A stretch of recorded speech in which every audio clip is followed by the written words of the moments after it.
Have you ever been in a situation where you begin to realize that something has truly hurt you?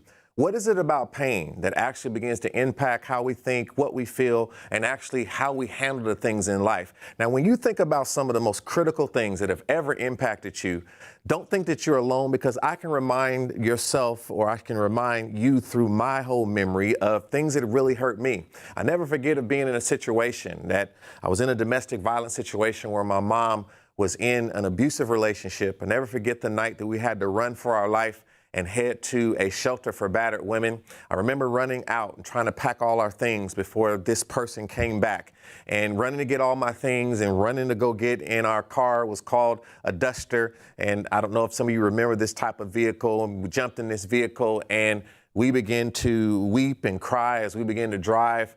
And as she was driving, trying to hope that she could get out. And I ended up, after some miles of driving, being in a shelter for battered women, looking around the room and seeing other young people like me that just was as confused as I was, trying to figure things out and feeling immense pain on the inside. Well, when you think about pain and you think about anything that we've come through, one of the most powerful things is to realize that pain can be a gift. Pain can be a treasure. If we really begin to understand how to use pain, begin to channel it as a source of power, because anything that begins to hurt us and sometimes feel like it has ripped our heart out, it's all how we look at that that determines whether or not that pain is something that begins to create habits and things that keep us stuck and keep us paralyzed and keep us not being able to move forward, or if it's something that actually causes us to generate a sense of strength that only pain can give you. It's something about when you actually have something that actually registers in the brain as a painful moment, as a hurt, as a trauma. The way we are built, the brain will remember pain and trauma more than it will the things that made us happy and joyful. And so we have a self-preserving brain that is more concerned about protecting you from something that hurts you than it is trying to make sure you remember the things that helped you. So we have to make a decision, a conscious decision, to really hone in on the value of pain. And so as we think about that today, we're talking about the power of pain, how we begin to generate something positive, something that could be so hurtful. It is your decision, and whether or not pain will be something that creates paralysis or something that creates power. And so this is why we have to be very, very critical, and we have to hone in on our thought process and our emotional response to the things that, seem to injure us. Now, I want to go to my whiteboard for a minute. When we think about the word pain, oftentimes we think about this word pain, we kind of feel a little bit like this, almost like this really, pain and hurtful image comes to our mind of all the things that we really feel when we really feel pain. Now, I want you to keep in mind, it's also a wonderful mystery even about the human body, in that if I was to hit my thumb with a hammer, to realize that my thumb does not communicate to my brain per se that there's pain. Well, I have nerves and senses that tell my brain that something has happened, but my brain sends back to the body that there's been something that is painful. And then I feel pain. After the brain receives the signal, then it sends back this sensation of pain. And so this is very important, because when things hit us, right, when we are hit by the hammer of life, the hammer of relationships, the hammer of bad news on the job, the hammer of financial situations, it's all about when that signal comes to the brain, what are we going to send back to ourselves? What are we going to make it mean? And so this is very, very critical, because you are not going to be able to stop pains and hurts that come with life. I believe one philosopher said that life is crusted bread and a corner to sleep in, a minute to smile and an hour to weep in, a pint of joy to a peck of trouble, and never to laugh that the moans come double, and that is life.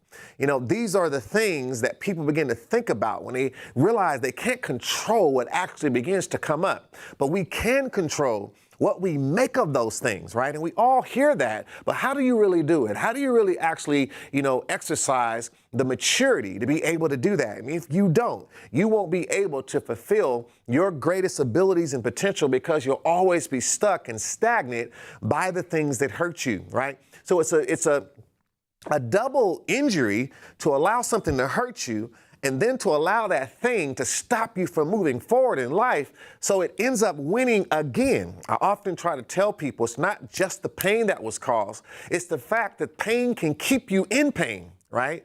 It's the fact that pain can cause you to be paralyzed. It's the after effect, right? It's the aftershock of the pain earthquake that we must deal with.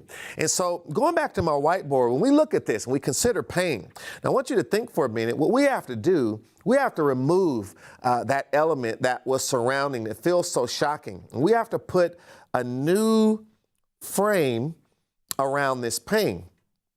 Now I want you to remember, frame, right?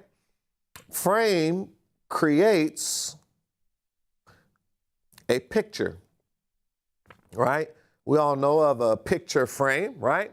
And so when we think about a picture, this really creates essentially the lens at which I begin to look at something, right? So this is a critical question, is how do I see it, right? How do I see it? So we have to begin to create the right frame around the pain. So I can tell you, going to 6 different, elementary schools, having several situations that happened that hurt me as a young man, watching my mom go through domestic violence, understanding the things that impacted my education earlier in life, that caused me to, have problems socializing and working with others, feeling like I was almost in the military from moving to one school after another and not being able to build deep relationships early on in my early years. All those things I began to realize later were the greatest gifts that life ever gave me. Because all those things taught me how to be strong. It taught me how to feel people's pain. It taught me how to work with others and be considerate of what people go through. It taught me a lot about people. It taught me a lot about how to have perseverance, that, things always pass, even when it looks like they won't. It taught me that over time, things do pass. It taught me how to deal with still having to smile and be and show a normal disposition to others while going through a lot. All these things became a training center to really begin to make me a stronger person. And so I am thankful today that a lot of times I think about the doors that have opened because of the pain.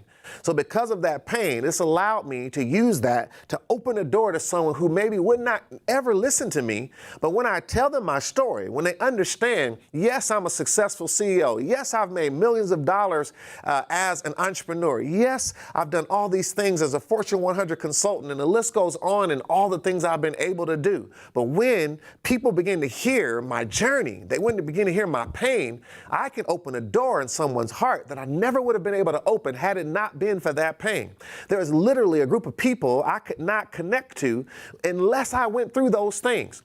And there are some things that I wouldn't be able to keep myself grounded if I hadn't felt what it was like to be on the ground. Let me say that again. It's hard to keep yourself grounded when you don't know what it's like to be on the ground. And so this is why I am so grateful. Now, this, again, is another critical element that I want you to keep in mind. Let's go back to the whiteboard here for a minute.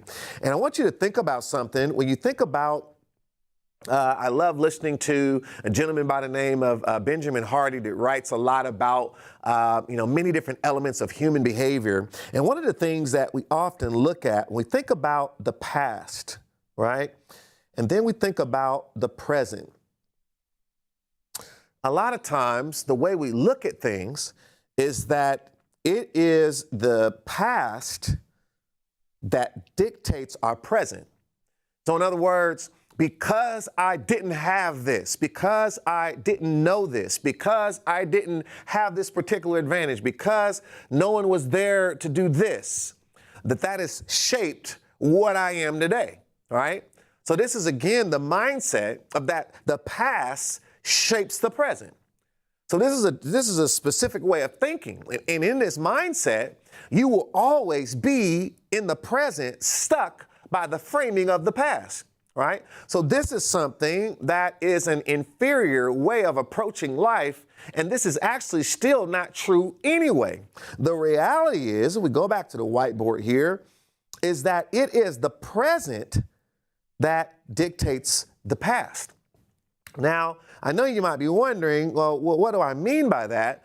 I want you to consider for a minute that as you begin to grow and mature in the present, I hope you realize, just like for me, there was a period in my life where I felt I had a bad childhood, a traumatic childhood, and in one lens, that may be true. But as I begin to grow and as I begin to understand, right, there was many things that I'm thankful for. There's so much salvation that came to my life. I'm a spiritual person, gave my life to the Lord at one point in my life, and I've still kept that relationship to this day. And it's a part of that pain that caused me to seek help, that end up making me a better person. And the testimony that I developed through that has been able to touch the lives of people. And now in my present, I was able to redefine that past from a trial and from a test that was so difficult to a testimony, something that I could actually use to help other people. Why? Because in my present, I begin to change. As I begin to grow and become an entrepreneur, I learned how to take my past and correlate that past to how it shaped and helped me as an entrepreneur. As I began to get married and have a relationship, right? And now, being married for over 2 decades, you start to learn how those things in the past can give you a strength to help your relationship. So by seeing domestic violence, what did that cause me to want to do or to never do? I want to never be a person that would be involved in domestic violence, right? So you can see, if you begin to grow in the present, you always reshape what the past means based on who you are today. So you have to keep growing and keep maturing so that you can begin to take control of your pain and turn it into power. So I hope that you really get all of this out of this today. And we have talked here today about the power that comes from pain. And I would invite all of you to make sure whatever you do, whatever has hurt you, whatever has hit you, whatever has caused you to dig deep into any type of emotion and feeling that seems to be unfavorable, make sure you always remember that you are in control. That's why we talk about you are a CEO. You are in control of what you allow those emotions to do, how far you allow those thoughts to go, how long you allow that pain to last, and it is up to you to close the door of paralysis, right, of the things that will keep you paralyzed, so you can open the door of power that can come from any pain if you redefine it by who you are today. Thank you so much. I'm Michael Lee Parker, and I look forward to the next time we can have a discussion about growing more and more as the CEO of your life. Remember, we are redefining what CEO means. Make sure you charge. Make sure you always are expanding, and no matter what, always overcome. We'll see you next time.